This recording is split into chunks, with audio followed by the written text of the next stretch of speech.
Kasuhan mo sir sila alang-alang sa anak mo, di man lang nila respeto ang bata, di mo deserve niyan na babae. Buti mahinahon pa rin si kabayan, sana lagi siyang ganyan para makatulong din sa kanya. Laban para sa katarungan, napakababoy naman ng babae, Diyos ko trauma ang binigay sa mga anak. I like the lawyer and member of the staffs the way how you advise the complainant.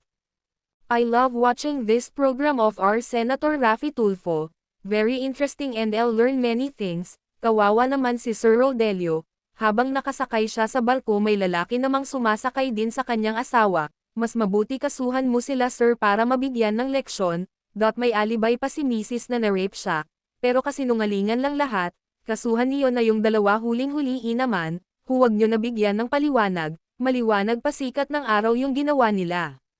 Lahat ng manloloko sa mga asawa nila di pag kinakasuhan at pinapakulong kasama ang mga kabit para maparusahan sila.